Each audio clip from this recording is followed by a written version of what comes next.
Hi there, Charlie Wills here again with the Charlie Wills team. Our tip of the week this week is all going to be about furnaces, humidifiers, and other filters that you may have in your property. So we're going to take a look at our furnace here at my house. And the first thing we're going to shoot is taking a look at the furnace filter itself. Typically what you notice with furnace filters, make sure your arrows always go, your air flows into the unit and then out this way. So make sure always when you have arrows that are pointing on your device, airflow needs to flow always back to the device, never away from. That can harm not only the furnace itself, but it also doesn't make your furnace filter as efficient. So with most of these larger units, and this is my dog, Ava, these larger units here are media centers, and they're done a little bit differently than these typical slide-in box ones that you have that I showed you. So these bigger ones, as you can see, the arrows pointing into the unit for airflow.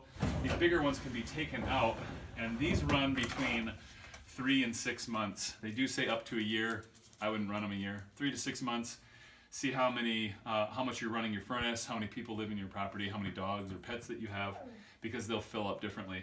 If you notice the difference between this filter, as you can see it, nice and clean, and the old filter, right, really gross and dirty. This is what this was taking in for the last 6 months. So for me, I knew it was time. I have actually set up on my calendar. It's a great way to remember that stuff because it's hard to remember.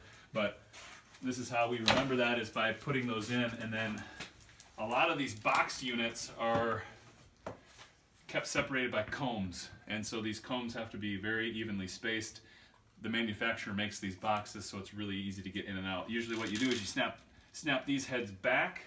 These combs will pull out, and then to get into these boxes on the ends, right here in the top and right here on the bottom, there are little pressure tabs where these side doors open, and then the filter itself comes completely out. So once you're done, you take it in, or you put it back in how you took it out.